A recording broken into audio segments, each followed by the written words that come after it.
ہاں ہاں ہاں، تمہیں لگا میں تم سے پیار بھری باتیں کروں گا؟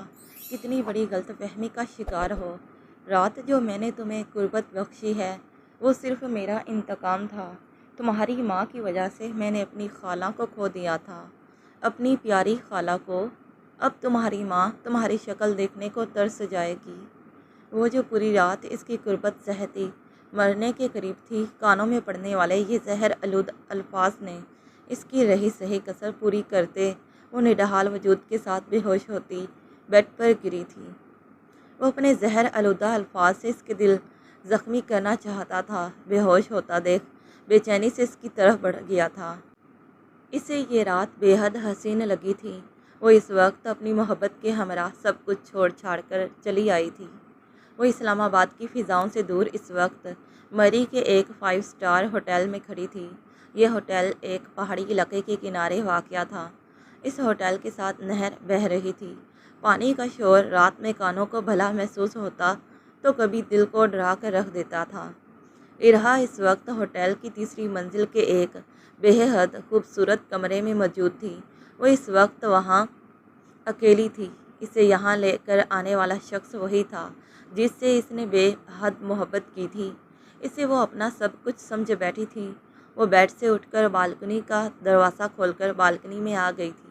بالکنی میں داخل ہوتے ہی اسے ٹھنڈ کا احساس ہوا تھا۔ اس نے نظر اٹھا کر سامنے کے منظر کی طرف دیکھا تھا۔ ہر شے کو سفید برف کی چادر نے ڈھک لیا تھا۔ اب بھی ہلکی ہلکی برف باری ہو رہی تھی۔ اس سے پہلے بھی وہ کئی بار یہ منظر دیکھ چکی تھی۔ وہ اپنے ماما بابا کے ساتھ پہلے بھی کئی بار مری آ چکی تھی، مگر وہ آج ان دونوں کو چھوڑ کر یہاں آئی تھی۔ اس کا دل بری طرح سے بے چین ہو رہا تھا۔ وہ جیسے خوش ہو کر بھی خوش نہیں تھی۔ ایک عجیب سی بے چینی اسے چاروں طرف سے گھیرے ہوئے تھی۔ اس نے بے اختیار ہی اپنی شال کو خود پر درست کیا تھا۔ اس کے گھنے کالے بال اس کی کمر پر بکھرے ہوئے تھے۔ سیاہ آنکھوں میں یاست بھری تھی۔ وہ جیسے اب اپنے فیصلے پر پچھتانے لگی تھی۔ مختلف سوچیں اس کے ذہن کے گرد چھائی ہوئی تھی۔ اس نے بے اختیار ہی اپنے دل پر ہاتھ رکھا تھا۔ رات کی سیاہی بڑھتی ہی جا رہی تھی۔ آسمان سے گرتے برف کے ٹکڑے ایک الگ ہی منظر پیش کر رہے تھے۔ اسے پیچھے سے کسی نے اپنے حصار میں لیا تھا۔ اس کا دل دھک سے رہ گیا تھا اور پھر اس کی خوشبو پہچان کر اس نے مطمئن ہو کر اپنی آنکھیں بند کی تھیں۔ اتنی ٹھنڈ میں یہاں کیا کر رہی ہو؟ بیمار ہو جاؤ گی تم۔ وجدان نے اسے نرمی سے اپنی باہوں میں بھرتے ہوئے اس کے کان کے قریب آ کر سرگوشی کی تھی۔ ارہا نے ایک ٹھنڈی سانس فضا کے سپرد کی تھی۔ اس کے چہرے پر ملال بکھرا ہوا تھا۔ مجھے سمجھ نہیں آ رہا کہ میں نے یہ سب ٹھیک کیا ہے یا نہیں۔ مجھے ماما بابا کی فکر ہو رہی ہے۔ ارہا نے پلٹ کر وجدان کی طرف دیکھتے ہوئے افسردگی سے کہا تھا۔ ارہا کی بات سن کر وجدان کے چہرے کا رنگ بدلا تھا۔ اس نے ارہا کی کمر پر ہاتھ رکھ کر اسے مزید خود میں سمیٹا تھا۔ ارہا کے چہرے پر لالی بکھری تھی۔ کچھ سردی کی وجہ سے بھی اس کے گال اور ناک سرخ ہو رہے تھے۔ اس کے گلابی ہونٹ مزید گلابی ہو رہے تھے۔ وجدان نے گہری نظروں سے اس کے حسین چہرے کی طرف دیکھا تھا۔ وہ بے شک کسی کو بھی خود سے محبت کرنے پر مجبور کر سکتی تھی۔ وہ اس قدر حسین تھی۔ وجدان چند لمحے کے لیے اس کے حسن میں کھو سا گیا تھا۔ ارہا بھی اسی کی طرف دیکھ رہی تھی۔ اسے وجدان کی آنکھوں میں جانے کیوں اس وقت اپنے لیے محبت سے زیادہ بیگانگی دکھائی دی تھی۔ کیا تمہیں اپنے فیصلے پر پچھتاوا ہو رہا ہے؟ وجدان کی انگلیاں اس کی کمر پر سرسرائی تھیں۔ ارہا کے بدن میں ایک ٹھنڈی لہر سی دوڑ گئی تھی۔ اس نے وجدان سے دور ہونا چاہا تھا، مگر وجدان نے اس کے ارادے کو بھانپتے ہوئے اسے اپنے مزید قریب کیا تھا۔ وجدان، میں ماما بابا سے جھوٹ بول کر یہاں آئی ہوں کہ میں اپنی فرینڈز کے ساتھ مری جا رہی ہوں، مگر یہاں میں آپ کے ساتھ موجود ہوں۔ میں نے کبھی ان سے جھوٹ نہیں بولا، بس اسی لیے تھوڑا عجیب سا لگ رہا ہے۔ ارہا نے کندھے اچکاتے ہوئے جواب دیا تھا۔ اگر تمہیں اپنے کیے پر اتنا ہی پچھتاوا ہے تو واپس لوٹ جاؤ اور اب دوبارہ کبھی میرے سامنے مت آنا، وجدان نے سرد لہجے میں اس سے کہا تھا اور اسے ایک جھٹکے سے خود سے دور کیا تھا۔ وجدان کی بات سن کر ارہا کو دکھ ہوا تھا۔ اس کی آنکھوں میں آنسو آئے تھے۔ اس نے اس دھوپ چھاؤں جیسے شخص کو دیکھا تھا جو کبھی اس سے اس قدر محبت کرتا کہ ارہا کو اپنا آپ معتبر محسوس ہوتا تھا، اور کبھی اس قدر اس سے اجنبی بن جاتا کہ ارہا سوچ میں پڑ جاتی تھی کہ جانے یہ شخص اس سے محبت کرتا ہے یا نہیں۔ ابھی بھی جس طرح سے وجدان نے اسے خود سے دور کیا تھا، اسے وجدان کے رویے میں اپنے لیے حقارت محسوس ہوئی تھی۔ اس کا دل کسی نے مٹھی میں دبوچا تھا۔ وجدان کی نظریں سامنے نظر آتے سفید برف سے ڈھکے پہاڑ پر جمی ہوئی تھیں۔ اس کے چہرے پر کرخت تاثرات تھے۔ ارہا خاموشی سے اپنی جگہ کھڑی رہ گئی تھی۔ وہ وجدان سے محبت نہیں، عشق کرتی تھی۔ وہ اس کی ناراضگی برداشت نہیں کر سکتی تھی۔ اس نے وجدان کے کندھے پر نرمی سے ہاتھ رکھا تھا۔ بلیک جینز پر اس نے بلیک کلر کی ہی شرٹ پہن رکھی تھی اور ساتھ میں لیدر کا جیکٹ پہن رکھا تھا۔ وہ اسی رات کا حصہ معلوم ہو رہا تھا۔ گھنے بال اس کے ماتھے پر بکھرے ہوئے تھے اور آنکھوں میں ناراضگی تھی۔ وجدان پلیز، میرا یہ مطلب نہیں تھا۔ ارہا نے اسے منانے کی کوشش کی تھی، مگر وجدان کے چہرے کے تاثرات نہیں بدلے تھے۔ ارہا، مجھے تمہاری ساری باتوں کا مطلب بہت اچھے سے معلوم ہے۔ تم مجھ سے زیادہ اپنے پیرنٹس سے محبت کرتی ہو۔ تمہیں میری محبت کی کوئی قدر نہیں ہے۔ وجدان کی نظریں اب بھی اس پہاڑ سے نہیں ہٹی تھی۔ ارہا کے دل کو کچھ ہوا تھا۔ وہ سر جھکا کر اپنے آنسو پینے کی کوشش کرنے لگی تھی، کیونکہ وجدان کو اس کے آنسو بالکل بھی پسند نہیں تھے۔ وجدان، میں آپ کے لیے اپنے گھر سے بہت دور یہاں موجود ہوں۔ اب میں آپ کو اس سے زیادہ اپنی محبت کا یقین اور کیسے دلا سکتی ہوں؟ ارہا جیسے اس کے ساتھ سے تھکنے لگی تھی۔ وجدان نے ارہا کی طرف ترچھی نظروں سے دیکھا تھا۔ ارہا اسے ہی دیکھ رہی تھی۔ وجدان ارہا کا ہاتھ تھامے اسے اپنے ساتھ لے کر کمرے میں داخل ہوا تھا اور بالکنی کا دروازہ بند کر دیا تھا۔ کمرے میں داخل ہو کر ان دونوں کو بے ساختہ ہی ایک راحت کا احساس ہوا تھا۔ کمرے میں چلتے ہیٹر کی وجہ سے کمرے میں نرم سی گرماہٹ پھیلی ہوئی تھی۔ وجدان نے ارہا کی کلائی چھوڑی تھی اور اس کے سامنے آ کر کھڑا ہوا تھا۔ ارہا کو اس کی نظروں سے الجھن سی محسوس ہوئی تھی۔ کبھی کبھی وجدان کی نظریں اسے سخت اضطراب کا شکار کر دیا کرتی تھیں۔ اسے یہ نظریں اپنے لیے ہمیشہ سے اجنبی سی لگی تھیں۔ ارہا کی آنکھوں میں ڈھیر سارے سوالات تھے۔ تم نے کہا ہے کہ تم مجھ سے محبت کرتی ہو؟ وجدان نے گمبھیر لہجے میں سوال کیا تھا۔ ارہا نے فوراً ہی اپنا سر اثبات میں ہلایا تھا۔ ٹھیک ہے، تو آج کی رات مجھے تمہاری محبت کا ثبوت چاہیے۔ وجدان نے مسکراتے ہوئے اس کے سر پر آسمان گرایا تھا۔ ارہا کی آنکھیں بے یقینی سے پھیلی تھیں۔ اس کے ہونٹ پھڑپھڑائے تھے۔ اس کے چہرے پر بے سکونی بڑھتی چلی گئی تھی، جبکہ وجدان نے اس کی سیاہ آنکھوں کو مزید سیاہ ہوتے ہوئے دیکھا تھا۔ وجدان، یہ آپ کیسی باتیں کر رہے ہیں؟ اس کی کانپتی اور لرزتی آواز وجدان کے کانوں سے ٹکرائی تھی۔ میں نے کوئی انوکھی بات تو نہیں کی ہے۔ تم مجھ سے محبت کرتی ہو تو یہ سب تمہارے لیے مشکل نہیں ہونا چاہیے۔ وجدان نے مسکراتے ہوئے کہا تھا۔ اس کی مسکراہٹ بے حد حسین تھی، مگر اس وقت اس کی مسکراہٹ ارہا کو جانے کیوں اچھی نہیں لگی تھی۔ وجدان، آپ مجھ سے میری محبت کے اور کرنے کے ثبوت مانگیں گے؟ مجھے ہر قدم پر آپ کو یہ ثابت کرنا پڑتا ہے کہ میں آپ سے محبت کرتی ہوں۔ کیا آپ نے کہا اگر تم مجھ سے محبت کرتی ہو تو میں آپ سے ملنے مری آ جاؤں، اور بنا کچھ سوچے سمجھے میں آپ سے ملنے کے لیے اپنی محبت ثابت کرنے کے لیے یہاں چلی آئی، اور اب آپ مجھ سے میری محبت کا ایک اور ثبوت مانگ رہے ہیں؟ ارہا نے تلخی سے مسکراتے ہوئے کہا تھا۔ وجدان گہری نظروں سے ارہا کو دیکھ رہا تھا۔ اس کے چہرے پر ناراضگی تھی۔ ٹھیک ہے ارہا، میں نے تمہارے ساتھ کوئی زور زبردستی نہیں کی ہے۔ اگر تم مجھ سے محبت نہیں کرتی تو تم یہاں سے جا سکتی ہو۔ وجدان کی لاپرواہی عروج پر تھی۔ ارہا کی آنکھ سے ایک آنسو اس کے گال پر گر کر بے مول ہوا تھا۔ میں نے چھپ کر آپ سے نکاح تو کر لیا ہے، لیکن اب آپ میرے گھر باقاعدہ رشتہ کیوں نہیں لے کر آ جاتے؟ میں ماما بابا کو منا لوں گی، وہ دونوں مجھ سے بہت محبت کرتے ہیں، کبھی میری بات کو رد نہیں کریں گے۔ ارہا نے وجدان کے ہاتھ کو اپنے سرد ہاتھوں میں لیتے ہوئے ایک بار پھر اس سے منت کی تھی۔ وجدان نے اس کے ہاتھ سے اپنا ہاتھ ایک جھٹکے سے چھڑوایا تھا اور پھر ارہا کو بازوں سے تھام کر اپنے سامنے کیا تھا۔ ٹھیک ہے، اگر تم چاہتی ہو تو میں تمہارے گھر رشتہ لے آؤں گا، مگر آج کی رات میں تمہارے ساتھ گزارنا چاہتا ہوں، تمہیں اپنے بے حد قریب محسوس کرنا چاہتا ہوں۔ وجدان نے اس کے گرد لپٹی شال کو نامحسوس طریقے سے اس سے جدا کرتے ہوئے گمبھیر لہجے میں کہا تھا۔ ارہا کی ریڑھ کی ہڈی میں ایک سرد سی لہر دوڑی تھی۔ اس کا سانس خشک ہوا تھا۔ اس نے کچھ کہنے کے لیے منہ کھولا تھا مجھے اس سے پہلے وجدان نے اس کے ہونٹوں پر جھک کر اسے کچھ بھی کہنے سے روک دیا تھا۔ ارہا کی آنکھیں حیرت سے پھیلی تھی، اس نے وجدان کے سینے پر ہاتھ رکھ کر اسے خود سے دور کرنے کی کوشش کی تھی، مگر وجدان اسے مزید خود میں بھینچا تھا۔ ارہا کو اپنی سانسیں سینے میں اٹکتی ہوئی محسوس ہوئی تھیں۔ اس کی مزاحمت جاری تھی، مگر وجدان کے لمبے چوڑے وجود کے سامنے اس نازک سی جان کا احتجاج بالکل ہی بیکار تھا۔ وجدان آج اس کی کوئی بھی بات سننے کے موڈ میں نہیں تھا۔ ارہا کی مزاحمت دم توڑتی جا رہی تھی، اس کی سانسیں کم ہوتی جا رہی تھی۔ وجدان اس کی حالت دیکھتے ہوئے دھیرے سے اس سے دور ہوا تھا۔